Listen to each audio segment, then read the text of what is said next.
Payback to the society programme से जुड़े सभी सहकारियों को जय भीम। सब्जेक्ट है exploring the unexplored Ashoka the great. आज का टॉपिक है role of intelligence class in the social transformation movement. A. Definition of intelligence class. B. Elaboration of each term involved in definition of intelligence class linking with Ashoka the Great. C. Intelligence class is always the center and controller of mindset of the society. जिसके ऊपर हमें वक्तव्य देंगे Dhimant doctor Tirath बाला madam. मैं madam से request करती हूँ कि आप आज के इस टॉपिक के ऊपर अपना वक्तव्य रखें। Thank you Priyanka ji. Social transformation movement के साथ जुड़े सभी सहकारियों को मेरा जय भीम। सहकारियों, जैसे कि हमारे लेक्चर हो रहे हैं और जो रिकंस्ट्रक्शन ऑफ सोसाइटी है उसके अंतर्गत ये सेकंड लेक्चर जो है वो थर्ड लेक्चर मैं देने जा रही हूँ। इसमें है कि रिकंस्ट्रक्शन जो है वो हमने करना है through intelligence class. What is the role of intelligence class in the social transformation movement? तो इसमें सबसे पहले तो हम इसकी डेफिनेशन देखेंगे और उसकी क्या क्वालिटीज होती हैं इंटेलिजेंट क्लास की, और उसको द ग्रेट अशोका के साथ लिंक करते हुए, और because it is intelligence class is always the centre and controller of the mindset of the society. तो जो भी विक्टिम्स हैं वो उनका जो माइंडसेट है उसको ये कंट्रोल कर सकते हैं, गाइड कर सकते हैं, जो इंटेलिजेंट क्लास होती है।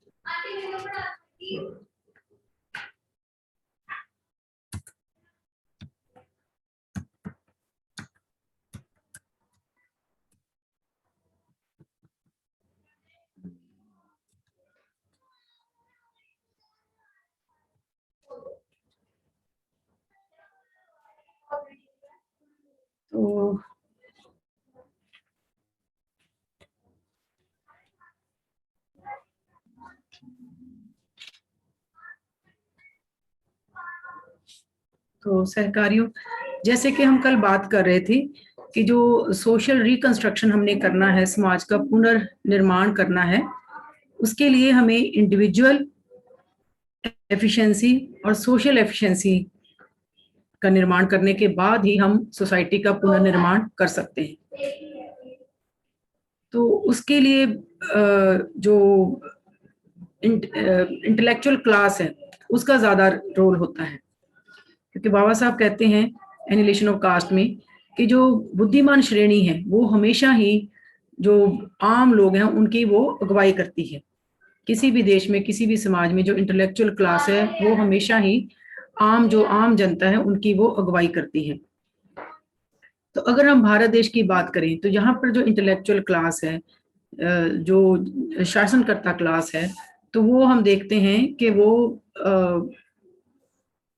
जो जैसे हम यहाँ पे हमने पढ़ाई है कि ये कास्ट सीढ़ी नुमा एक ढांचा है।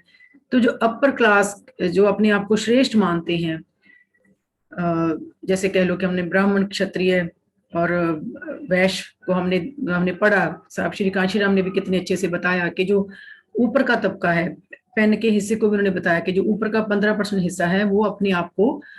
शासनकर्ता जमात बनाकर बैठा है और अपने आप को वो इंटेलेक्चुअल क्लास मान रहा है। बट उनमें प्रॉब्लम ये है कि because of the caste culture वो उनमें इतनी मोरालिटी या इतनी रैशनैलिटी नहीं है कि वो जो उनके जो कह लो कि उनके जो ग्रंथ हैं जिनमें जिसके तहत वो अपर माने गए हैं,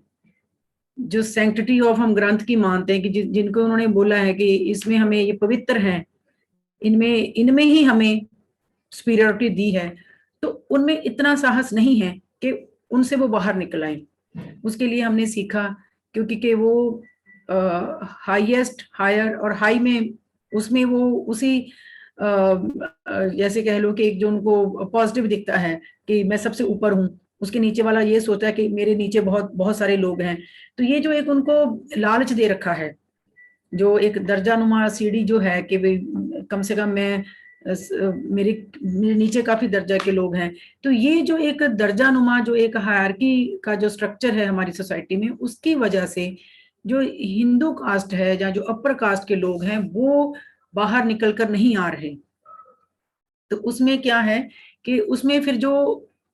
क्लास जिसको इन्होंने, जो शोषित क्लास है,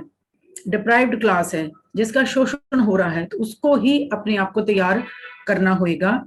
एज ए इंटेलेक्चुअल क्लास। तो अगर हम यहाँ पे थोड़ा इनको डिफाइन करें कि इंटेलेक्चुअल क्लास इन एक्चुअल में होती क्या है, तो कोई भी क्लास जिसमें एबिलिटी है to understand, to collect information, और उसको अंडरस्टैंड करने की इंफॉर्मेशन, बहुत सारी जो इंफॉर्मेशन को कलेक्ट कर ले, जैसे कह लो कि डिग्रियां ले ले, नॉलेज गेन कर ले, तो उसको हम इंटेलेक्चुअल क्लास कहते हैं। बट इंटेलेक्चुअल क्लास के आगे एक इंटेलिजेंट क्लास भी होती है। There is a difference between intelligence people and intellectual people. Intellectual people only collect information, and जो इंटेलिजेंट पीपल है, जो इंटेलिजेंसी क्लास है, वो उस इंफॉर्मेशन को अच्छे से इंटरप्रेट करके, उसकी थिंकिंग स्किल को अप्लाई करके ही कैन ड्राइव दैट, जो इंटेलिजेंस क्लास है, that can interpret that collected information in a right way, that can think in a right way, और वो उस इंफॉर्मेशन को अच्छे से यूटिलाइज करके समाज का जो है वो पुनर्निर्माण करने में अपना रोल प्ले कर सकता है। सो यहाँ पे ये जो डिफरेंस है इंटेलेक्चुअल एंड इंटेलिजेंस क्लास में, ये हमें क्लियर होना चाहिए कि इंटेलेक्चुअल तो कोई भी हो सकता है, इंटेलेक्चुअल तो कोई भी हो सकता है, सबको इंफॉर्मेशन हो सकती है, बट उस इंफॉर्मेशन में क्या गलत है, क्या उसमें सुधार लाने वाला है, कहाँ से हम जो हमारी कमियां है उसको इम्प्रूव कर सकते हैं, जो उस इंफॉर्मेशन को यूटिलाइज करेगा for the construction of society in a positive way, that class will be called as intelligence class. So महज इंफॉर्मेशन होना इंटेलेक्चुअल, जैसे हमने एजुकेशन के 4 पार्ट पढ़े थे, literate, educate,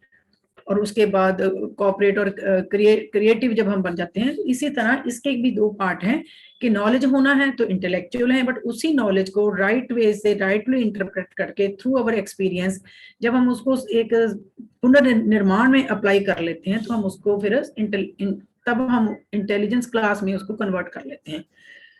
so the class to whom the masses look for guidance to educate them in the right direction, कि आम जो भीड़ है, क्योंकि जैसे हम कल भी बात कर रहे थे कि पूरे मतलब जो पूरा देश होता है, out of the 100% population only 2-3% he intellectual class होती है। तो उसकी तरफ जो आम जनता है वो देखती है, पॉजिटिव निगाह से देखती है कि हम इनको गाइड करेंगे, हम इनको इमिटेट करेंगे, जैसा ये करेंगे वैसा ही हम करेंगे। तो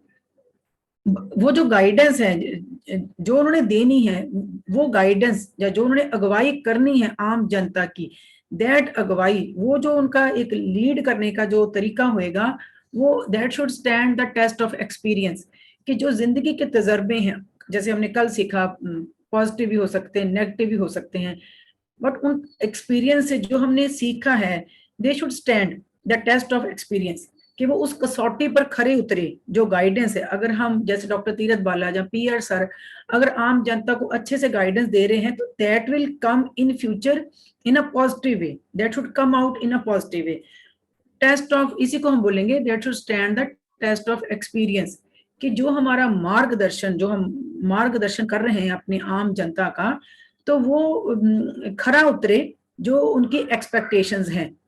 तो यही जो मतलब अगर हम देखें आज तक बाबा साहब के बाद अगर कोई कमी रही है, जैसा आप श्री कांशीराम जी के बाद, तो ये सबसे ज्यादा शॉर्टेज रहा है till today. This is not focused by people running Ambedkarite movement,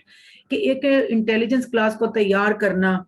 उसमें एक लीडर की कैपेबिलिटी तैयार करना, ये सबसे ज्यादा आज तक जो हमारी अम्बेडकराइट मूवमेंट चली है, जितनी भी चली हैं, तो इसको फोकस नहीं किया गया। That is the reason कि we are like focusing on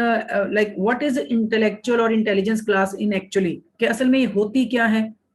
तो बाबा साहब तो इसको एनिलेशन ऑफ कास्ट में लिख गए हैं कि वो क्लास जिसकी और मासेस देखते हैं, बट इंटेलिजेंट क्लास बाबा साहब कहते हैं कि जरूरी नहीं है कि वो हमेशा पॉजिटिव में ही समाज के काम आए, वो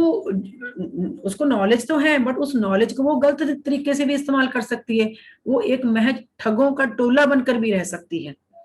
अगर उसको अच्छे से, उसको जैसे अगर थिंकिंग स्किल नहीं दी जाएगी, राइट एजुकेशन नहीं मिलेगी, जो इस वक्त हमारे देश में हो रहा है,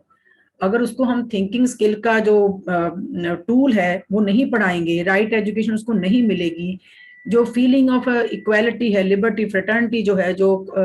कॉन्शियस ऑफ कॉन्स्टिट्यूशन है, जो कॉन्स्टिट्यूशन की एक जो लाइक मूल भावना है, अगर वो इनकलकेट नहीं होती हमारे पढ़े लिखे लोगों में, तो फिर वो खरे नहीं उतरेंगे, जो भी वो मार्गदर्शन करेंगे वो अल्टीमेटली फ्रूटफुल निकल के नहीं आएगा। सो यहाँ पे ये जो 5th हमारा चैप्टर है, इसीलिए हम इस पे चारों चैप्टर को पढ़ाने के बाद इंटेलिजेंस क्लास को हम एक्सप्लेन करने की कोशिश कर रहे हैं कि महज जानकार होना जरूरी नहीं है, उस जानकारी को अच्छे से इंटरप्रेट करके पॉजिटिव वे में उसको अप्लाई करना, तब हम इसको इंटेलिजेंस क्लास बोलेंगे। तो जैसे पहले मैंने कहा कि जो इंटेलिजेंट क्लास है वो तो 1-2% या 2-3% ही होती है किसी भी सोसाइटी में, तो इससे निराश होने वाली कोई बात नहीं है, क्योंकि क्वालिटी मैटर्स मोर। कई बार मैं बोलती हूँ संख्या बल कम है, संख्या बल कम है, तो फिर भी पीआर सर कहते हैं कि मतलब कुछ भी कहीं भी हम बात कर लें तो as compare to quantity, quality matters more, तो quality should be there. So यहीं पर ये मार्गरेट मेड का जो बहुत ग्रेट फिलोसफर है, उनका कोटेशन आता है कि never doubt that a small group of thoughtful and committed citizen can change the world, and indeed it is the only thing ever has. So अगर हम जितने भी हम अगर हम पे बैक टू सोसाइटी प्रोग्राम की ही बात करते हैं, तो मान लो आज हम जैसे अभी हम कितने 20 पार्टिसिपेंट हैं इस मीटिंग में, तो बेशक 40-45 की रजिस्ट्रेशन हुई थी, but 20 are participating at present, और अगर दीज 20 कमिटेड बन जाए, डेडिकेटेड हो जाए, तो they can also bring a big change. तो इसलिए क्वालिटी मैटर्स मोर, क्वालिटी वही आ जाती है कि हमें इंटेलिजेंस बनना है कि how we can use the collected information. So quality as compare to quantity matters more. तो इंटेलिजेंस क्लास को अगर हम जैसे पहले मैंने बताया कि it is group and set of people who diverse wisdom and foresight, कि जो उनको एक ज्ञान मिलता है, विजडम, तो उसको वो डाइवर्सिफाई कर पाए, स्प्रेड कर पाए, एंड और फोरसाइट, दूरदृष्टि कि कल क्या होने वाला है, कल की प्लानिंग हमें क्या करनी है, वो उनमें होना चाहिए, and who apply their intellect and forward looking vision for the purpose of awakening society. तो वो ये जो उनको जो इंटेलेक्ट है उसको वो डाइवर्सिफाई करेंगे, बांटेंगे दूसरों के साथ, दूरदृष्टि देखेंगे कि कल क्या होने वाला है, फ्यूचर प्लानिंग हमारे कैसे कैसे होने चाहिए, फ्यूचर में हमें प्रॉब्लम्स क्या आने वाली हैं, तो इन सब को वो अच्छे से अंडरस्टैंड करते हुए अपनी जो उनका इंटेलेक्ट है, जो उनकी बुद्धिमत्ता है, उसको वो अप्लाई करेंगे आगे बढ़ने के लिए, and forward looking vision for the purpose of awakening the society. अगर हमने सोसाइटी को जगाना है, सोसाइटी को रिकंस्ट्रक्ट करना है, एक वेलफेयर स्टेट लेके आनी है, एनलाइटेंड सोसाइटी, कि सभी जिसमें कोई बुद्धू नहीं हो, सभी बुद्धिमान होंगे, एनलाइटेंड, कि जिसमें पूरा थिंकिंग स्किल जिसमें कूट कूट कर भरी पड़ी हो, और जो कर्म कांड या जो जैसे हमने कल बोला कि जो इनर्शिया, जो यथास्थिति में जो रहने की एक स्टेट हमारे में बन गई थी, जो इनर्शिया से बाहर निकल आए, मतलब उनको जैसे एक्टिवेट करना, आम जनता को एक्टिवेट करना, या कह लो कि अपने कैडर को एक्टिवेट करना, सबको तो नहीं हम कर सकते, जितनों को हम अपने साथ जोड़ें उनको एक्टिवेट करते हुए वेलफेयर स्टेट को लेके आना, ये उसका पर्पज होएगा इंटेलिजेंट क्लास का। तो यहाँ पे एक कैटालिस्ट की बात आ रही है कि कैटालिस्ट ऑफ सोशल एंडोस्मोसिस। तो सोशल एंडोस्मोसिस हमने बहुत अच्छे से पढ़ा था कि सोशल एंडोस्मोसिस मींस के नॉर्मली जैसे हम कह रहे थे कि नमक या चीनी, जब पानी आपस में घुल मिल रहा है, कोई रंग है वो मिक्स हो रहा है, जब हमने फिंगर्स की बात करी थी कि वो आपस में घुल मिल रही हैं, तो ये तो हो गया कि कुछ चीजें घुल मिल रही हैं। सोशल में इंसान घुल मिल रहे हैं, या कह लो कि जो अलग अलग वर्ग बन गए थे, जो क्लोज बॉक्सेस थे, उनका आपस में घुल मिल जाना, उनको हम बोलेंगे सोशल एंडोस्मोसिस। तो जैसे हमने अपने पीछे वाले लेक्चरों में पढ़ा ही है कि social endosmosis is the base, इसके ऊपर ही हम सोसाइटी को रिकंस्ट्रक्ट कर सकते हैं। अगर हमने यथास्थिति में रहना है कि वही क्लोज बॉक्सेस, जो हमारा माइंड सेट है कि हमने बंद बॉक्सेस में रहना है, कास्ट को अगर हम डीकास्ट नहीं कर सकते, तो फिर जब हमारा एक यूनिफॉर्म कल्चर ही नहीं बना, एक जो एसोसिएटेड लिविंग की फीलिंग है, फ्रेटर्निटी की फीलिंग जो है, सोशल एंडोस्मोसिस कह लो, डेमोक्रेसी कह लो, these are all one and same thing. चाहे आप सोशल एंडोस्मोसिस कह लो इसको, चाहे आप इसको फ्रेटर्निटी कह लो, चाहे डेमोक्रेसी कह लो, तो ये एक ही शब्द है। तो घुल मिल जाना, कोई छोटा नहीं, कोई बड़ा नहीं, कोई ब्राह्मण नहीं, कोई क्षत्रिय नहीं, कोई चमार नहीं, कोई भंगी नहीं, तो सब एक जैसे हो जाना। तो जब ये चीज आ जाएगी तो उसमें जो इंटेलिजेंट क्लास है, तो इस चीज को लाने में भी ये एक कैटालिस्ट का रोल अदा करेगी। तो कैटालिस्ट मैं यहाँ पे बताना चाहूंगी कि ये एक केमिस्ट्री की टर्म है। जैसे वहां पे रिएक्शंस होते हैं, हम कहते हैं कि हाइड्रोजन एंड ऑक्सीजन मिलते हैं तो पानी बनता है, हाइड्रोजन ऑक्सीजन मिलते हैं तो पानी बनता है। ऐसे ही हम सूरज में पढ़ते हैं कि वहां पे हीलियम, मैं तो भूल गई हूँ वैसे, कि वहां पर भी ऐसे हीलियम और शायद ऑक्सीजन मिलते हैं तो बहुत बड़ी वहां पे हीट पैदा होती है। तो ये रिएक्शंस है, तो ये रिएक्शन है। जैसे हम कहते हैं कि कार्बन डाइऑक्साइड है ना, जैसे ऑक्सीजन और कार्बन डाइऑक्साइड एयर से लेके, कैंडल जलती है, आग का जलना, हवा में से एयर लेते हैं और हम हीट लगाते हैं तो कैंडल जलती है। तो ये रिएक्शंस है। इन रिएक्शंस को फास्ट करना कि वो तेजी से हुई, तो उसको बोलते हैं कैटालिस्ट। जैसे कि कह लो आजकल अभी सोशल मीडिया में पीछे से मैंने एक वीडियो भी देखी थी कि वो पता नहीं एक सोल्यूशन सा डालते हैं मुरझाए हुए पत्तों में, सब्जियों में, तो उस सोल्यूशन से वो पत्ते एकदम बड़े हो जाते हैं, या सब्जियां जैसे एकदम से रातों रात बड़ी हो जाती हैं। तो वो जो इंजेक्शन लगाते हैं, whatever they are giving, जो इन सब्जियों को, तो वो एक कैटालिस्ट का काम करती है। कि कहने को तो वो सब्जी 10 दिन में तैयार होनी, बट वो रातों रात तैयार हो जाती है। तो यहाँ से हम इसको कैटालिस्ट को समझ सकते हैं कि किसी भी रिएक्शन को तेज गति से करना, उसको हम बोलते हैं कैटालिस्ट। और यहाँ पर जब हम सोशल ट्रांसफॉर्मेशन मूवमेंट की बात करते हैं, समाज के पुनर्निर्माण की बात करते हैं, तो उस पुनर्निर्माण को गति कौन देगा? इंटेलिजेंस क्लास उसको गति देगी। तो इसलिए यहाँ पर जो इंटेलिजेंट क्लास है, जो एकदम लर्न क्लास है, जो समझ चुकी है कि जात में कुछ नहीं रखा, पुराने जो रीति रिवाज हैं या रूढ़िवादी सोच, उससे हमें निकलना होगा, एजुकेशन फिलॉसफी जो हमारे महापुरुषों की, उसको असल एक्चुअल में उन्होंने हमें क्या सीख दी है, उसको जब हम अपनाएंगे और थिंकिंग स्किल को अप्लाई करते हुए कॉपरेशन के साथ जब हम इंटेलिजेंट बन जाएंगे, तो ये जो एनलाइटेंड एक कैटेगरी होगी लोगों की, वो एक कैटालिस्ट का काम करेगी समाज के पुनर्गठन के लिए। तो एम्स, गोल एंड ऑब्जेक्टिव जैसे हम बात करते हैं, तो जैसे हमारा एम है कि हमने प्रबुद्ध भारत जो है वो अपने भारत देश को बुद्धमय भारत बनाना है। और जैसे गोल ऑब्जेक्टिव है कि हमने 1000 जो ट्रेनर हैं वो तैयार करने हैं, और विद इन अ ईयर हमने इतने ट्रेनर तैयार करके विद इन 5 ईयर हमने एक डिग्निफाइड सोसाइटी का निर्माण करना है, प्रबुद्ध भारत का निर्माण करना है। तो ये जो एम्स, गोल, ऑब्जेक्टिव हैं, ये उस इंटेलिजेंस क्लास के थ्रू ही हम अचीव कर सकते हैं। तो ये पे बैक टू सोसाइटी प्रोग्राम का जो एम है, गोल है, ऑब्जेक्टिव है, तो अल्टीमेटली जब हम ये चारों चैप्टर पढ़ रहे थे, तो ultimately at the end we are what we are going to plan, या what we are going to achieve, या at the end what we are going to gain, कि आखिर में हमने अचीव क्या करना है। तो इंटेलिजेंस क्लास को हमने अचीव करना है, और उस इंटेलिजेंस क्लास के थ्रू सोशल सोसाइटी का पुनर्निर्माण करना है, क्योंकि उस पुनर्निर्माण की जो गति है वो इंटेलिजेंट क्लास एक कैटालिस्ट के रूप में अपना रोल प्ले करते हुए तेजी से उस गति को कंफर्म लेके आए। तो अगर हम इसको डिफाइन करें, तो ये भी जो इसकी डेफिनेशन है, ये भी धीमान पीआर सर ने बड़ी मेहनत से इसको तैयार किया है। तो इसमें भी सारी की सारी क्वालिटीज जो है इंटेलिजेंस क्लास की उन्होंने इसमें ऐड करी हैं। तो इसके जैसे उन्होंने 2 पार्ट बनाए हैं। पार्ट 1 अगर हम इंटेलिजेंस क्लास की बात करते हैं, तो an intelligent class means the dignified class which has an ability to drive information, learn from experiences, adapt the environment, understand thought and reason, and also an ability to utilize correctly the thought and reason। कि वो class जो intelligence class ultimately क्या है, वो dignified class, ये तो sure है। जैसे हम कल पढ़ रहे थे कि इंडिविजुअल एफिशिएंसी, जब हम इंडिविजुअली एफिशिएंट हो जाएंगे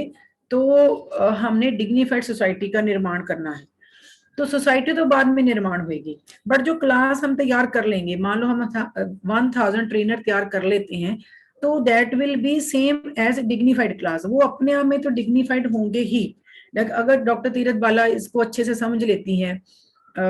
एज ए ट्रेनर वो परिपक्व हो जाती हैं। अभी तो हम लर्निंग स्टेज में हैं, वी आर जस्ट लर्निंग। अभी तो ये जैसे कह लो कि हमारे फर्स्ट लेक्चर चल रहे हैं, वी आर लर्निंग, और विद एक्सपीरियंस अगर विद इन 1 or 2 ईयर हम अच्छे से इसकी आइडियोलॉजी को ग्रैस्प कर लेते हैं, तो then I will label myself as a dignified class. अभी मैं डिग्निफाइड नहीं हूँ, क्योंकि अभी मैं डॉक्टर तो हूँ, बट मेरे बैक ऑफ माइंड में ये है कि I belong to a scheduled caste category. तो जब मैं थ्रू दिस ऑल लाइक जो एनलाइटमेंट मुझे हुई है, तो जब उससे मैं अच्छे से लाइक मेरे वो एक एक कण में मेरी बॉडी में, जैसे कह लो वो रोम रोम में जैसे कह तो रच जाएगा कि नोबडी, मतलब इस सोसाइटी में कोई किसी से कम नहीं है। whenever we get opportunity,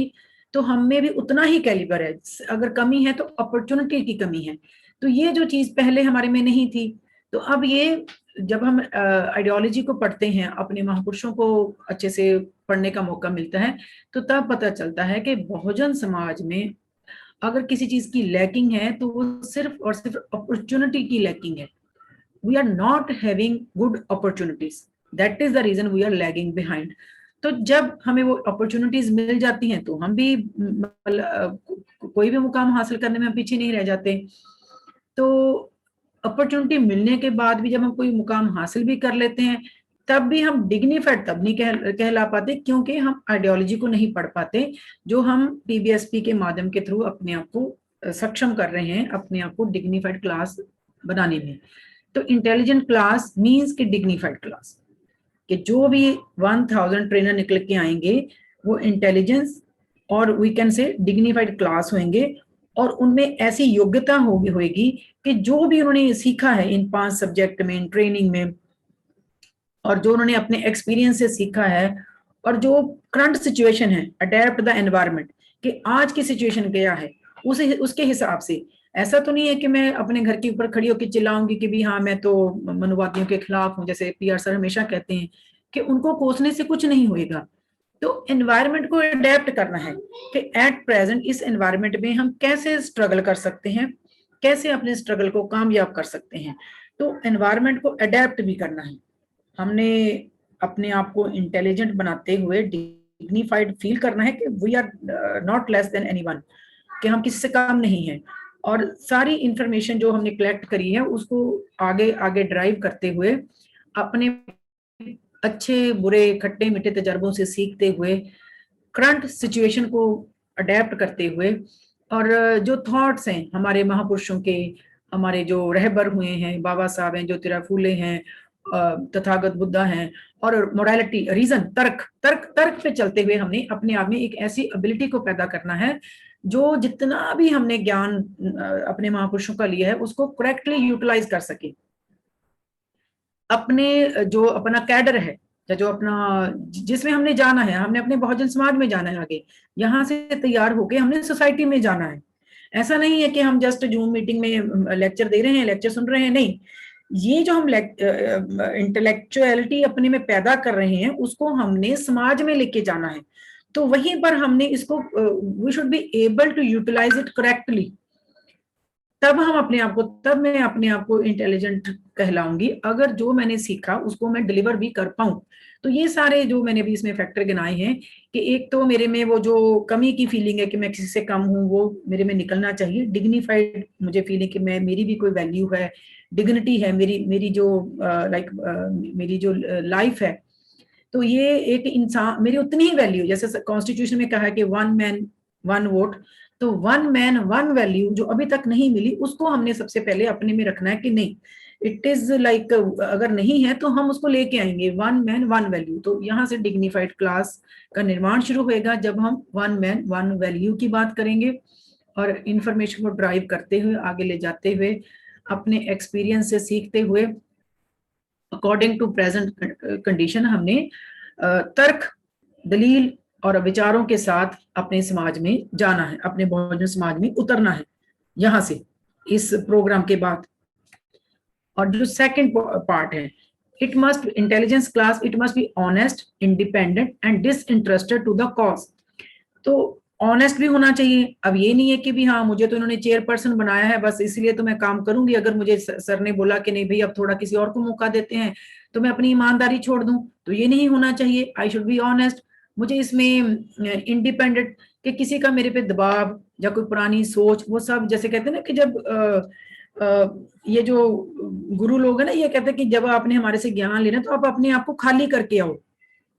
खाली बर्तन कहते हैं ना कि खाली बर्तन को भरा जा सकता है, जो बर्तन ऑलरेडी भरा हुआ है उसमें तो हम कुछ नहीं डाल सकते। तो इंडिपेंडेंट, इंडिपेंडेंट का मतलब कि हमने अपने दिमाग में पहले सारी धारणाएं निकाल देनी है, तभी जब हम इसको एम्प्टी करेंगे तभी हम इसमें पॉजिटिव जो वेव्स हैं वो हम अंदर ग्रैस्प कर सकते हैं। तो इंटेलिजेंट क्लास जिसने बनना है, that person should be honest, should be independent, free of all the previous जो भी धारणाएं थी अपनी कास्ट को लेके, या अपने लाइक जो भी हम था कि भी हाँ मैं ऐसे व्रत रख लूंगी या मैं ये कर लूंगी तो मेरा ये हो जाएगा। वो जो मतलब कुरीतियां थी, जो सोशल इवल्स थे, जो भी हमारे समाज में अनगिनत कुरीतियां हैं उसको मैं यहाँ एनुमरेट नहीं करूंगी, तो उन सबको पहले दिमाग से निकाल देना है। और डिसइंटरेस्टेड कि पर्सनल मेरा कोई इंटरेस्ट नहीं है, ऐसा नहीं है कि कल को कोई मुझे इसमें कोई बेनिफिट मिलेगा, मतलब without any personal interest to the cause, मतलब सोसाइटी के लिए मैंने करना है। दिस शुड बी ऑनेस्ट, ईमानदारी है, इंडिपेंडेंट है, बिना किसी इंटरेस्ट के है, तो for the society to the cause with open mindedness, कि खुले दिमाग से कहीं भी मुझे में कोई लाइक क्वेरी नहीं होनी चाहिए, कोई मुझे डाउट नहीं होना चाहिए, अगर डाउट है तो वो मुझे क्लियर कर लेना चाहिए। होल हार्टेडनेस के पूरा का पूरा लाइक अगर एम है तो यही है कि मैंने समाज में बदलाव लेके आना है। और एक responsibility to face the consequences, कि कुछ भी आगे हमें फेस करना पड़े। लाइक इसमें जैसे पता ही है कि जो सोशल ट्रांसफॉर्मेशन मूवमेंट में जब हम निकलते हैं, बाबा साहब भी कहते हैं कि ये सबसे डिफिकल्ट काम है जो सोशल मतलब इसके बाबा साहब कहते हैं कि social reforms in India has few friends and many critics, कि इसके लोचना करने वाले आपको बहुत मिलेंगे, दोस्त आपको कम मिलेंगे। तो इसमें जो लाइक जैसे मेरे घर में ही कई बार जो फैमिली मेंबर हैं उनको भी लगता है कि ये पता नहीं हमारी लड़की क्या किधर को चली गई है, तो ये जो भी मुझे कॉन्सिक्वेंसेस है उसको फेस करने के लिए आई शुड बी रेडी। कई बार ऐसे होता है हम बात करते हैं अपने फ्रेंड सर्कल में या अपने परिवार में, या मेरी सिस्टर्स ही हैं तो अभी तक मैं उनको कन्विंस नहीं कर पाई, तो अगर वो मेरे से छूट जाते हैं, या कल को मैं कहती हूँ कि भी मैंने तो अपनी बॉडी लाइक मैंने क्रीमेट नहीं करना, जैसे मैं कई बार मेरे दिल में होता है कि मैं इसको दान करूंगी फॉर दी रिसर्च, तो उसमें कुछ जो जो बिल्कुल कट्टर होते हैं कि भी नहीं जी ऐसे जैसे संस्कार करना चाहिए, बाद में जो शुद्धि वट जो भी वो करना चाहिए। तो ऐसे में जब हम डिसीजन लेते हैं तो कई बार हमारे सगे संबंधी छूट भी जाते हैं, रूठ भी जाते हैं, जहाँ कोई हमारा एनिमी पैदा हो सकता है, अपर कास्ट से पैदा हो सकता है। तो जो भी ये ऐसे मतलब हमें फ्यूचर में फेस करने पड़ेंगे कॉन्सिक्वेंसेस, तो उसके लिए हमें तैयार रहना पड़ेगा। लाइक हम आंखें बंद करके नहीं चल सकते, we have to in our mind कि कल को अगर मेरी बहन रूठती है कि भाई ये तो किसी चीज को इसने तो मानना ही छोड़ दिया, ये कि माथा नहीं टेकती या ये कुछ नहीं करती, तो अगर वो रूठ भी जाती है तो I should be prepared for that also, कि कोई बात नहीं, मैंने जो मूवमेंट ली है मैंने उसको नहीं छोड़ना, क्योंकि यहाँ से ही इनके माइंड खुलेंगे। अगर वो उनके माइंड अभी तक ब्लॉक हैं तो वो यहीं से खुलेंगे, तो यहीं से लाइक सभी को रोशनी मिलेगी। तो वो जो कॉन्सिक्वेंस बीच में जो अटकलें आएंगी, जैसे रुकावटें कह लो, जो रास्ते में रुकावटें आनी है तो उनको भी हमने चैलेंजेस आने हैं, तो वो पहले ही हमने मान के चलना है कि चैलेंजेस तो बहुत आएंगे, तो we will be prepared to deal with challenges. और having the scientific research attitude, scientific temperament, संविधान में बाबा साहब लिख के गए हैं कि हमारे देश में जो अगर इसको रन करना है तो जो हमारी जो मूल भावना है गवर्नमेंट की, तो वो that should work on scientific research temperament.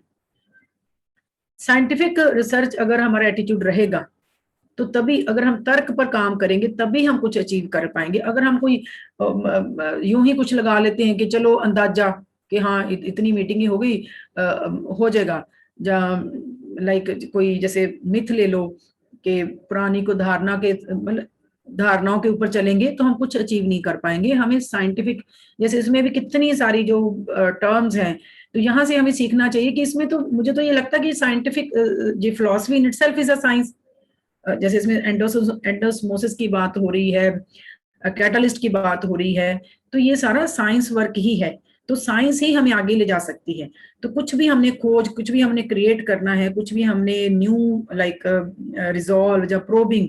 कुछ भी हमने इसमें निकालना है कि व्हाट आर द रीजंस कि हम अभी भी पीछे हैं, प्रोबिंग करनी है अपने समाज की, रिजॉल्व करना है, कुछ न्यू लेके आना है, तो उसमें जो हमारा एटीट्यूड रहेगा वो हमेशा की तरह वो हमें it should always be scientific. तो उसमें कोई भी हमें मिथ या धारणा को लेके नहीं चलना, किसी को पक्की पकाई बात के भी हाँ उन्होंने ऐसे करा तो ऐसे हो गया, नहीं। हमें अपना इनपुट साइंटिफिक रिसर्च मतलब साइंटिफिक बेस पर ही रहते हुए अपना इनपुट देते रहना है। कोई भी हम इसमें कोई जैसे कहते हैं कि श्रद्धा या कोई मांग लो, मांग रख लो, कोई पूजा कर लो, ऐसा इसमें कुछ नहीं आएगा। तो अगर हम इसको एलेबोरेट करें with the Ashoka the great,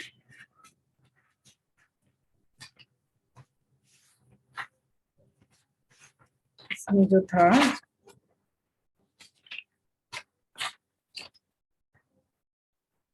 elaboration of each term involved in definition of intelligent class linking with Ashoka the Great। तो ये तो कल साथियों हमने बहुत अच्छे से पढ़ा ही था कि जो ग्रेट अशोका हैं उनके साथ हमने अपने आप को उनसे सीखते सीखते चलना है। हर स्टेज पे हमने अशोका द ग्रेट जो हैं उनको अपना मार्गदर्शक मानते हुए उनके उनके पद चिन्हों पे हमने चलना है। जैसे कह लो कि एबिलिटी टू ड्राइव इंफॉर्मेशन, सबसे पहले तो हमारे में एबिलिटी होनी चाहिए। जैसे उन्होंने इंफॉर्मेशन, जैसे हम राइट टू इंफॉर्मेशन एक्ट की कल बात कर रहे थे कि उन्होंने महामात्र 3 नियुक्त करे, हायर, मिडिल, लोअर, और उनके आगे नीचे जैसे कह लो कि स्टेट लेवल पे, फिर वो डिस्ट्रिक्ट लेवल पे, फिर तहसील लेवल पे, फिर गांव के लेवल पे। तो इस तरह से जो है कि हमने भी एक रूट्स ट्री की ब्रांचेस की तरह हमने हमारे में एबिलिटी पैदा करनी कि हम आखिर तक जो हमारी इंफॉर्मेशन है वो सही पहुंचे। पहले हम इंफॉर्मेशन सही रिसीव करें और फिर उस इंफॉर्मेशन को हम, जैसे एक्सपीरियंस की हम बात कर रहे थे कि एक्सपीरियंस इज ऑलवेज डिसिपेटिंग, कि वो हमेशा फैलता है। तो इस तरह हमारे में एबिलिटी होनी चाहिए सभी तरह की इंफॉर्मेशन लेने की और उसको आगे डिलीवर करने की। लर्न फ्रॉम एक्सपीरियंसेस, तो एक्सपीरियंस का तो हमने कल सीखा ही है कि experience is nothing, it is just relation between the organism and the environment. इंसान और जो उसकी सोसाइटी है उसके अंदर उसका क्या रिलेशन है, वही एक्सपीरियंस है, वही एजुकेशन है। तो हमारा क्या रिलेशन है, इससे हमने बहुत कुछ सीखना है। एक्सपीरियंस, प्रोफेसर जॉन डीवे कहते हैं कि it is nothing, it is the relation between the organism and the environment. तो क्या इंटर रिलेशन क्या है, तो हमारा क्या रिलेशन है, हमारा तो यही रिलेशन है कि ये चौथे पायदान के लोग हैं, चौथे के भी क्या, हम तो 5वें पायदान के लोग हैं। तो इससे हमने सीखना है, इससे हमने सीखना है और अपने एक्सपीरियंस से हमने लाइक ये जो मनुवादी धारणाएं हैं उनको तोड़ते हुए, जैसे बाबा साहब कहते हैं कि इस पे हमने थिंकिंग स्किल का जो डायनामाइट है वो अप्लाई करना है। Adapt the environment, current situation में हम कैसे बाहर निकल सकते हैं उस पर हमने वर्क करना है। जैसे हम बजट डिस्कस करते हैं कि कहने का तो बहुत अच्छा बजट सैंक्शन होता है बट वो आखिर एंड तक पहुंच नहीं पाता। इवन जो हमारे प्राइम मिनिस्टर श्री राजीव गांधी जी थे वो तो पहले ही कह गए थे कि 1 रुपए में से महज 10 पैसा नीचे तक पहुंचता है। अगर 1 रुपया ऊपर से सैंक्शन होता है तो वो 10 पैसा जिसके लिए सैंक्शन हुआ उसके पास पहुंचता है। तो ये जो एनवायरनमेंट है, कैसा एनवायरनमेंट है, हमारे लिए फेवरेबल है, अनफेवरेबल है, तो उसको हमने अडेप्ट करना है कि कैसे हमें बंटे हुए हैं, क्यों बांटा हुआ है। तो उसको एनवायरनमेंट को अडेप्ट करते हुए तभी हम आगे लीड कर सकते हैं। अंडरस्टैंड थॉट एंड रीजन, तो वही के जो तर्क पे हमने चलना है, जो विचारधारा है उसको हमने फॉलो करना है। उसको पहले तो हम लर्न करके फॉलो करते हैं, उसी विचारधारा को हमने अपने कैडर में लेके जाना है। Ability to correctly utilise the thought and reason, वही के हमने उसको कैडर तक पहुंचाना है। सो अगेन वही कि जो इंटेलिजेंट क्लास है, it must be honest, independent, disinterested और ओपन माइंडेड, होल हार्टेडनेस, और इसमें रिस्पॉन्सिबिलिटी होनी चाहिए। कुछ भी हमें रुकावटें आए हमने उसको डील करना है, उससे पीछे नहीं हटना और हमेशा साइंटिफिक एटीट्यूड के साथ ही हमने आगे बढ़ना है। तो इंटेलेक्चुअल जो लोग हैं they should be freedom, they should be free from जो ओल्ड धारणाएं हैं। जैसे हम कहते हैं कि जो थिंकिंग है it is escape plus learn, कि हमने जो पुरानी जो हमारी धारणाएं बनी हुई थी उससे हमने एस्केप करना है और न्यू धारणाओं को हमने सीखना है। तो जो इंटेलेक्चुअल ट्रैप है, लेकिन जैसे हम यहाँ पे देखते हैं कि जैसे ही कोई हमारे समाज में से कोई थोड़ा सा भी बाहर निकलने की कोशिश करता है,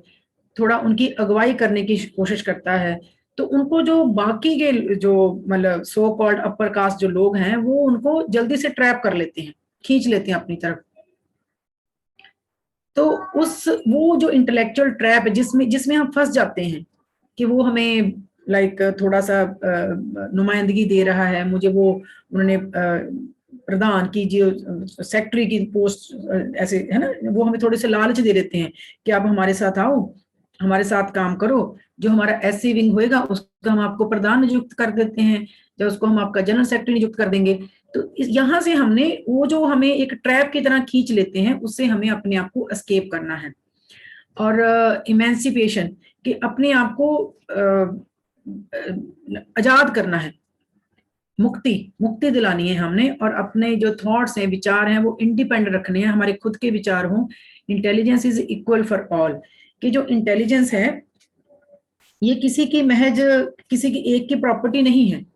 एक की प्रॉपर्टी नहीं है ये। अगर लाइक यहाँ पे अभी मैं पढ़ रही थी कि अगर to prove that the giver that given the opportunity they are inferior to none in intelligence and in capacity, कि अगर बहुजन समाज को अपॉर्चुनिटी मिले तो वो किसी से इंफीरियर नहीं है, ना तो वो इंटेलिजेंसी में इंफीरियर है और ना ही वो कैपेसिटी में किसी से कम है।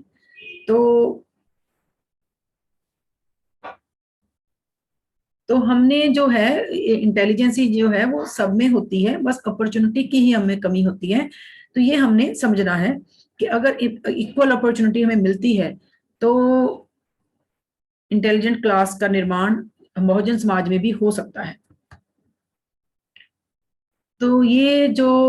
एच ड्रूमोंट का क्वोटेशन है कि those who will he will not reason is bigot, कि जो तर्क या दलील नहीं करता वो एक बिगॉट है। जैसे हम कहते हैं कि पानी खड़ा होता है,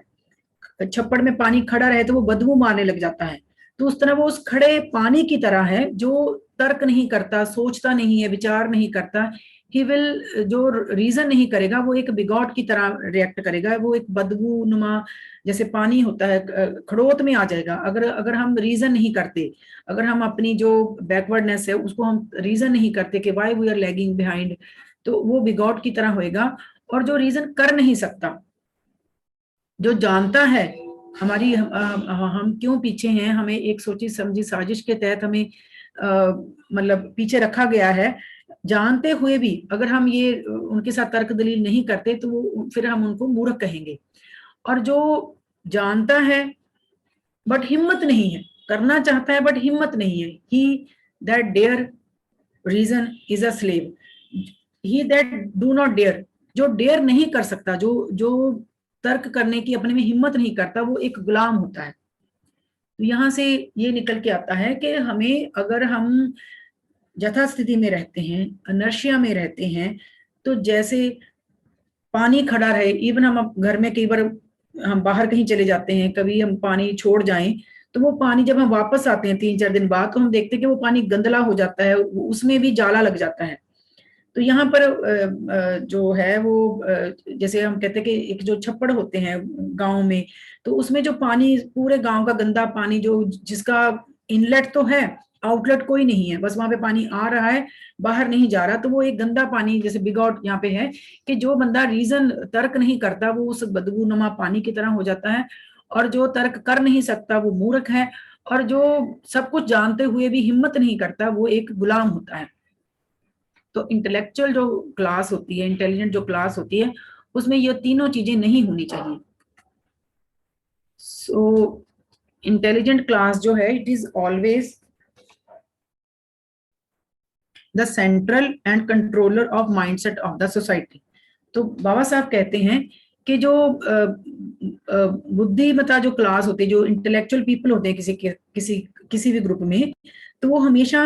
आम लोगों का जो माइंड सेट है उसको कंट्रोल करके रखते हैं। वो उनके माइंड सेट का सेंटर होते हैं, उन्हीं को वो इमिटेट करते हैं, उन्हीं को वो फॉलो करते हैं। तो इसमें है कि law of imitation versus emulation. तो लॉ ऑफ इमिटेशन है कि बिना सोचे समझे बस हमने फॉलो करते जाना। जैसे कि पुरानी कुरीतियां थी कि भी हाँ लाइक जैसे लड़की विडो हो गई तो उसके दोबारा शादी नहीं करनी, उस पर हमने तर्क नहीं लगाया कि छोटी सी बच्ची है, उसकी छोटी, एक तो पहले ही छोटी एज में शादी कर दी, उसके बाद वो उसका पति ज्यादा एज वाला था, वो मर गया, अब उसके वो बस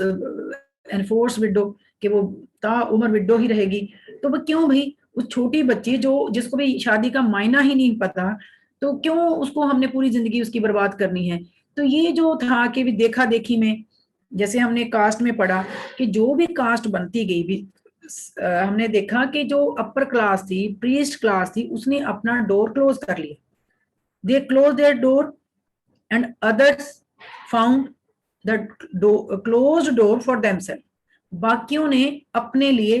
दरवाजे बंद पाए, कुछ ने बंद कर लिए और दूसरों ने देखा कि बाहर के दरवाजे सारे बंद हैं,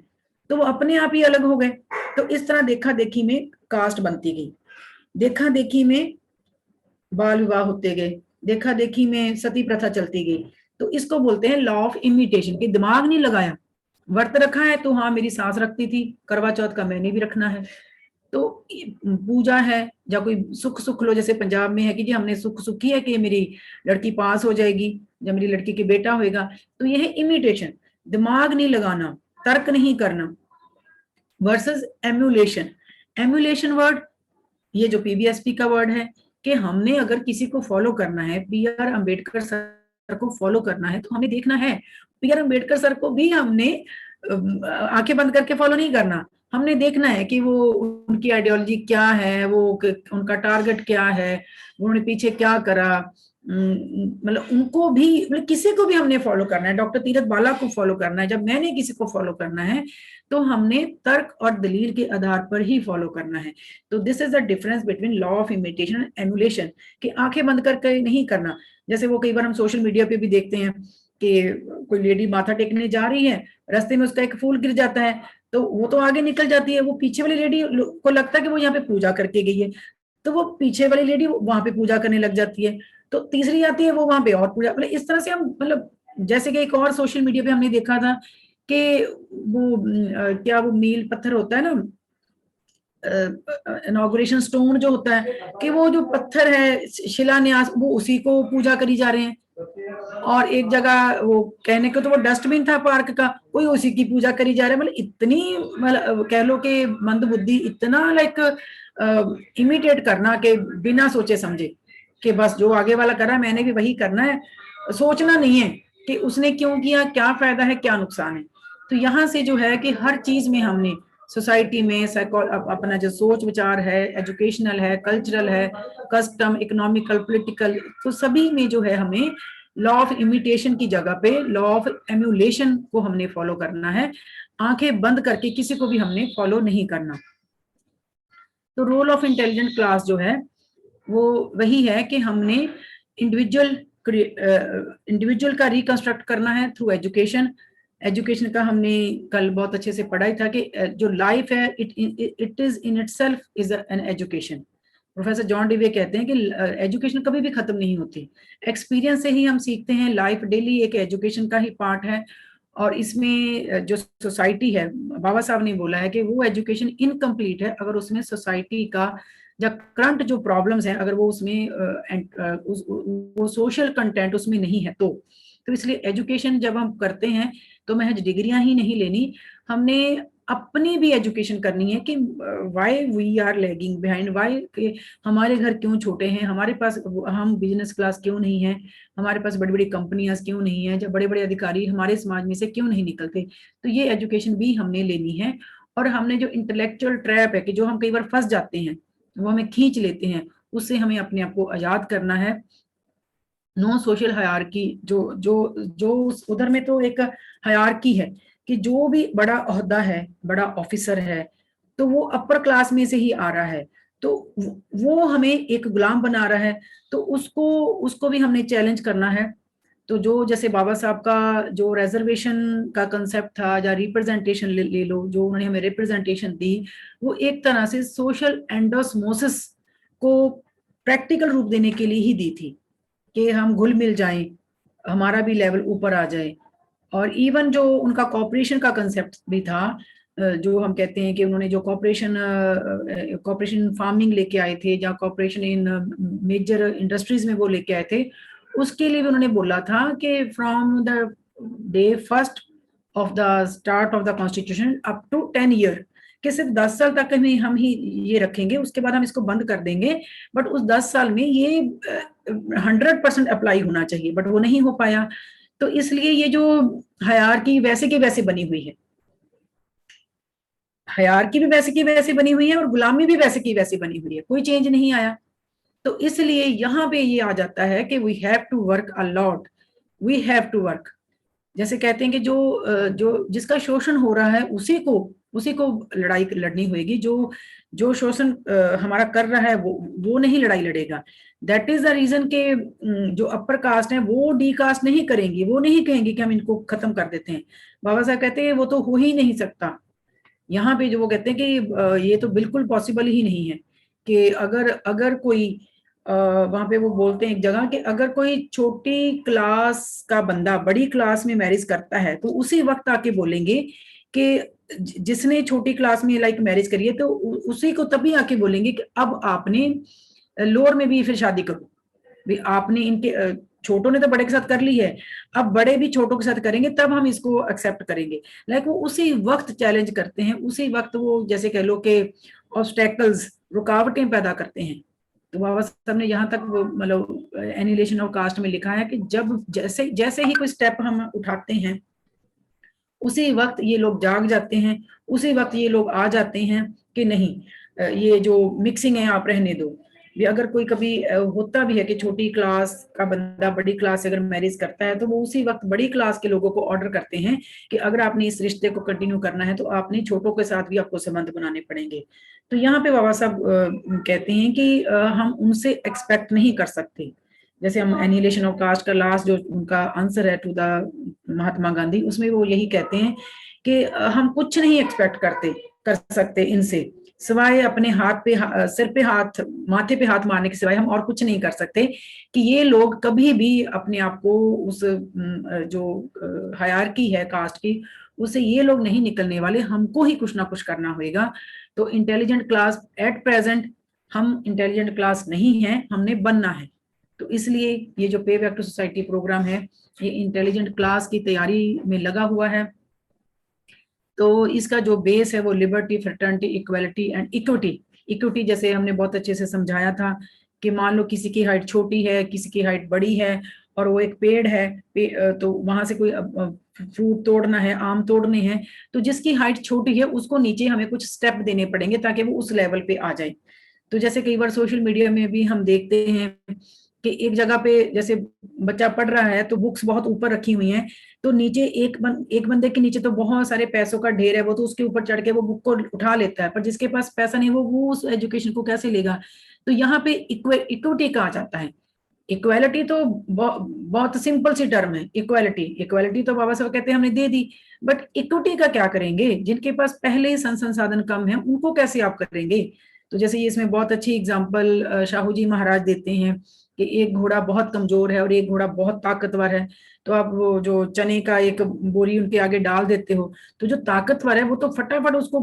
धक्का मार के खा जाएगा सारे चने। तो जो कमजोर है उसको तो थोड़ा सा अलग से देना पड़ेगा ना, उसको या तो थोड़ा पहले ही देना पड़ेगा कि तुम पहले खाना शुरू कर दो, उसको 10 मिनट पहले देना पड़ेगा,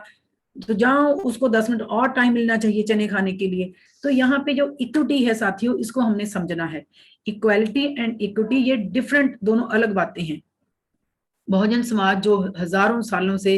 जिनको अपॉर्चुनिटी नहीं मिली, तो उनको स्पेशल अपॉर्चुनिटी देनी होगी, तभी वो इक्वल आ सकते हैं। तो इक्वालिटी एंड इक्विटी में ये डिफरेंस है।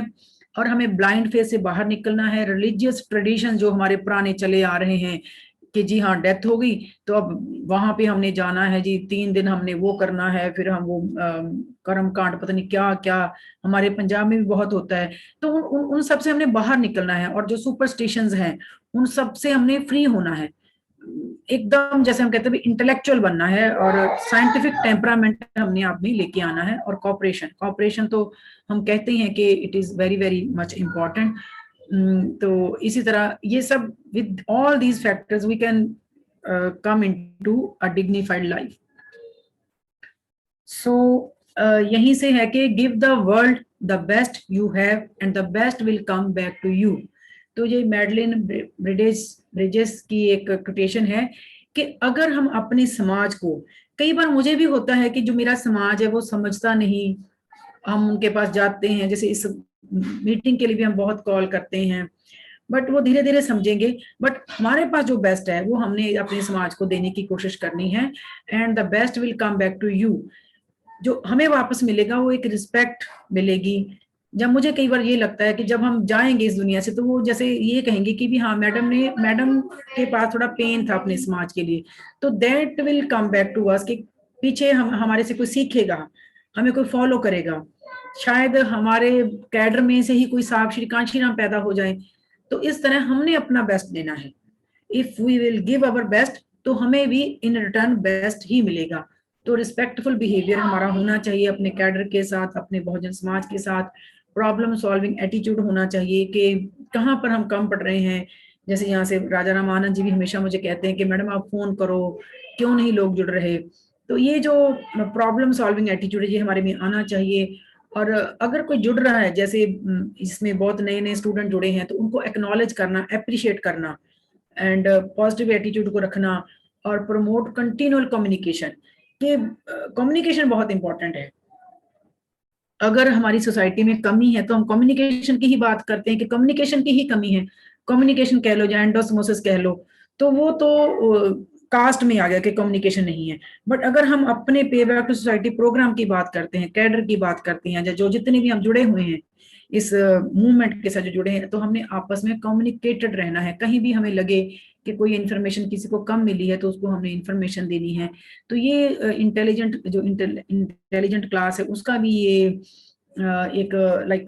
पॉइंट होना चाहिए, उनमें एक फीचर होना चाहिए कि it should promote continual communication. तो यहाँ पे एक पे बैक टू सोसाइटी प्रोग्राम में ही था, एक सर ने हमें दिया, तो इसमें है कि जो इंटेलिजेंट क्लास है दैट शुड बी, इसको मतलब modesty and willingness to cooperate होना चाहिए, कि इसमें प्राउड की फीलिंग नहीं आनी चाहिए। जो इंटेलिजेंट क्लास है इसमें मोडेस्टी होनी चाहिए, शील, जिसकी तथागत बुद्धा बात करते हैं कि we should not be over confident, we should not be too proud कि मैं तो, मुझे तो बहुत अच्छा, मैं तो बहुत समझ गई हूँ, तो बहुत काम कर रही हूँ। तो ये फीलिंग नहीं लेके आनी चाहिए, और हमें विलिंगनेस होनी चाहिए कि हमने कोऑपरेट करना है एक दूसरे के साथ। और इसी तरह जब हम कोऑपरेट करते हैं, कोऑपरेशन के साथ इसमें आ जाता है कि it does not mean absence of conflict, कि इसमें भी, इस मूवमेंट में भी कभी कभी हम जब मीटिंग्स करते हैं तो कॉन्फ्लिक्ट इसमें भी आ सकता है। बट वो जो कॉन्फ्लिक्ट है वो that should B ground on their advantage versus there cost. कि कॉन्फ्लिक्ट जैसे कहते हैं कि इतना भी नहीं होना चाहिए कि हम दूसरे बंदे से छूट ही जाएं, टूट ही जाएं। तो उसका क्या एडवांटेज है और उसका क्या नुकसान है। अगर हम कॉन्फ्लिक्ट में पड़ जाते हैं तो उसका क्या एडवांटेज और क्या नुकसान है, इसका हमें अच्छे से नाप तोल करना चाहिए। कॉन्फ्लिक्ट में आना है बट एडवांटेज को ज्यादा इंपॉर्टेंस देनी है कि अगर हम कोई तर्क कर रहे हैं, कोई आर्गुमेंट कर रहे हैं किसी भी टॉपिक पे, आगे जाके मूवमेंट में बात कर लो, जहाँ अपनी पर्सनल लाइफ में बात कर लो, तो वो आर्गुमेंट इतना को होना चाहिए। तथागत बुद्धा भी ये कहते हैं कि इतना को आर्गुमेंट हमें करना चाहिए कि हमारा रिलेशन बना रहे। इतना हमने आर्गुमेंट नहीं करना कि हमारा रिलेशन ही टूट जाए। तो कॉस्ट और उसका फायदा उसको हमने मेजर करके ही हमने आर्गुमेंट करना है। तो इस तरह साथियों ये थोड़ा सा अभी तैयार करने वाला है मेरा। तो यहाँ पे इसमें एक और आ जाता है कि quietism is but another name for death. Quietism जो है मतलब कि कुछ भी ना करना, जैसे हमने पहले पढ़ा कि जो तर्क नहीं करता या जो तर्क करने की हिम्मत नहीं करता, तो इसी तरह जो एफर्ट्स या जो स्ट्रगल नहीं करता वो एक तरह का वो एक डेथ के समान ही है, वो जीवित नहीं माना जाएगा, वो जीवित नहीं माना जाएगा। तो जब हम कास्ट को जैसे हमने पढ़ा था, तो कास्ट जो है वो लाइक वो इंटेलिजेंट क्लास क्यों नहीं पैदा होने देती, क्योंकि it has killed public spirit, public charity, public opinion. तो कास्ट ने हमारे में ये सब कुछ खत्म कर रखा है, और जब हम ये सारी विचारधारा को पढ़ेंगे तभी लाइक जो है हमारे में कॉपरेशन और एक दूसरे के साथ जो सहकारिता है वो हमारे में पैदा होगी।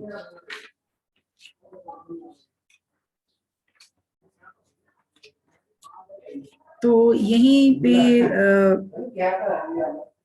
मैं थोड़ा सा ये कहना चाह रही थी कि इसमें इंटेलेक्चुअल, बाबा साहब कहते हैं कि इंटेलेक्चुअल क्लास में be a band of high soul person possessing ready to help, ready to emancipate, erring humanity, कि जो हमारा समाज है जिसमें इसमें इतनी लाइक कह लो कि कमियां है, गरीबी है, पॉवर्टी है, तो वो जो सारी की सारी चीजें हैं उसको इंटेलिजेंट क्लास जो है वो अपने हाई सोल, हाई अगर वो अपनी जो अपने आप को अपलिफ्ट करके उसको इमेंसिपेट कर सकती है, अपलिफ्ट कर सकती है सोसाइटी को, तो उसके लिए हमें कॉपरेशन की जरूरत पड़ेगी। और इस कॉपरेशन के साथ ही जो इंटेलेक्चुअल क्लास है इट कैन रिकंस्ट्रक्ट, और जो सोसाइटी उसका रिकंस्ट्रक्शन कर सकती है, और अपनी जो समाज है उसको उसकी जो इमेंसिपेशन है वो एक तरह से लेके आ सकती है। तो इसके लिए हमें कल्चर ऑफ कास्ट को समझना है, एजुकेशन फिलॉसफी को समझना है, थिंकिंग स्किल को जानना है, and reconstruction of the society by learning experience of the government of Ashoka the great for welfare and prosperous state. तो सहकारियों, यहीं पे मैं अपना जो आज का लेक्चर था उसको समाप्त करूंगी, कि जैसे हम कल सीख रहे थे जो हमारे रसल जी, जो बर्ट्रैंड रसल जो थे, जो लास्ट स्लाइड में अच्छे से डिस्कस नहीं कर पाई थी, तो वो मैं थोड़ा सा 2 मिनट उन पे लूंगी कि एडमंड बर्क थे एक, और एक बर्ट्रैंड रसल, और प्रोफेसर जॉन डीवी, और एक है कार्ल मार्क्स। तो इनका जो है बाबा साहब पे बहुत ज्यादा प्रभाव रहा। तो इसमें बाबा साहब कहते हैं कि वो जब हमने उनको रसल की थ्योरी को पढ़ा, वो after the second world war, तो वो सोशल रिकंस्ट्रक्शन की बात करते हैं कि हम सब में इम्पल्सेस तो होती हैं, बट वो जो इम्पल्सेस हैं वो हमें पॉजिटिव इम्पल्सेस लेके आनी चाहिए, नेगेटिव नहीं। We should use these impulses, these positive impulses as energy, not as violence. तो इसी तरह जो एक एडमंड बर्क थे, वो भी ब्रिटिश पार्लियामेंटेरियन थे, जो कि ब्रिटिश लोग जो थे जब उनके अलग अलग, जैसे अमेरिका में भी उन्होंने रूल करा था, अफ्रीका में भी करा था, इंडिया में भी करा था, तो उन्होंने उस वक्त in spite of being British parliamentarian, वो वहां उस पार्लियामेंट के ऑफिसर थे, इवन देन तब भी वो कह रहे थे कि आपको इन लोगों को फ्री करना चाहिए। वो कह रहे थे कि उनके पास वो आइडियाज देते थे उनको कि individual should have freedom, liberty, कि जितनी भी आपने कंट्रीज को रूल करा हुआ है उनके लोगों को आपको फ्रीडम देनी चाहिए, लिबर्टी देनी चाहिए, सो दैट कि जो वो कंट्रीज हैं वो अपनी पीस, शांति से रह सके। तो यहाँ पे वो इतना भी डेयर करते हैं, उस वक्त वो इतना तक कहते हैं कि आप लोगों ने इंडिया को रूल कर रखा है, ये वो लाइक कंट्री है जहाँ पे उस वक्त, मैं उनका लाइन पढ़ के यहाँ पे बोलूंगी कि let me remind your lordship that these people means के Indians lived under the laws which were framed while we were in the forest, कि जब हम जंगलों में रह रहे थे उस वक्त ये लोग इंडियन पीपल, इनके पास लॉ था, इनके पास फिलॉसफी ऑफ लॉ थी, and they when we were in the forest, certainly before we knew what technical jurisprudence was, these laws are allowed to be the basic and substratum of the manners, custom and opinions. तो जब हम ये अब सिंधु घाटी की बात करते हैं, यहाँ पे मैं ये कहना चाहती हूँ कि जो तथागत बुद्धा थे, या सम्राट अशोका थे, या सिंधु घाटी की सभ्यता की बात करते हैं, तो वो हम बहुजन लोगों की ही सभ्यता थी। तो यहाँ पे ये जो मिस्टर एडमंड बर्क हैं, जो ब्रिटिश पार्लियामेंटेरियन हैं, वो ब्रिटिश जो पार्लियामेंट है उनके जो उनको लीड कर रहे थे, जो भी उनके मेंबर थे, उनको वो डेयर करके कहते हैं कि आपने इंडियंस पे रूल करा हुआ है, जबकि ये वो लोग हैं जो शुरू से प्राचीन काल से एक लॉ के तहत, जैसे हम कहते हैं कि बुद्धा के टाइम या अशोका के टाइम कितना अच्छा कार्यकाल उनका रहा, उस वक्त हम जंगलों में रह रहे थे, जैसे कि कह लो कि बिफोर 25 इयर्स, है ना, तो तब हम लोग तो जंगलों में रह रहे थे और ये लोग एक अच्छा खासा इनका लॉ मैकेनिज्म चल रहा था। तो यहाँ से मैं एक प्राउड की बात ये करना चाहती हूँ कि वही बहुजन, जो हम बहुजन हैं, हम हमारे जो एंसेस्टर थे वो लीडर थे, शासक थे इस देश के। यहाँ से मैं इसको इस तरह से कोरिलेट करना चाहती हूँ कि सबने ये बोला है कि Tathagata Buddha and Ashoka, these are the two greatest Indians, यहाँ से जिनसे वर्ल्ड ने बहुत कुछ सीखा है फॉर द ह्यूमन फिलॉसफी, कि ह्यूमन डेवलपमेंट में इन दो जो ग्रेट पर्सनैलिटीज हैं from the Bharat, they have given a lot of learning to the outer world. तो कहने का मतलब कि वी वर द शासक, जैसे हमने अशोका को पढ़ा ही था कि उस वक्त बहुजन समाज शासक बना, तो हम आज भी शासक बन सकते हैं। तो यहाँ पे मैंने एडमंड बर्क को इसलिए कोट करा कि उन्होंने ये बात उस वक्त ब्रिटिश लोगों को बताई थी कि आप लोग इनको आज रूल कर रहे हो, ये वो इंसान है जो यहाँ के, जो जब हम जंगलों में थे तब ये उनके पास एक अच्छा खासा कॉन्स्टिट्यूशन था, रिपब्लिक, जैसे हम कहते हैं कि जो जनगण, वो रिपब्लिक गण थे, तथागत बुद्धा के टाइम जो शाक्य गण था वो रिपब्लिक गण था। तो यहाँ से मैं सभी को यही मैसेज देना चाहती हूँ कि हम सभी शासक वर्ग को बिलोंग करते हैं और वी कैन बी द शासक, हम शासक बन सकते हैं। सिर्फ जरूरत है हमें पुरानी धारणाओं को उनको निकालने की, अपनी असल एजुकेशन फिलॉसफी को जानने की, समझने की, और जो कंट्रीब्यूट करने की, कंट्रीब्यूट करना है हमने। अब जैसे हम कहते हैं कि सेल्फ हेल्प, सेल्फ रिस्पॉन्सिबिलिटी हमने शेयर करते हुए, इंटेलिजेंस क्लास का निर्माण करते हुए, हम जो हमारा सपना है और बुद्ध भारत का जो सपना है उसका हम निर्माण कर सकते हैं। जैसे सम्राट साहब श्री कांशी राम ने बोला था कि सम्राट अशोक का राज आएगा और हम सबको भयमुक्त बनाएगा। Thank you, thank you. Over to Priyanka ji.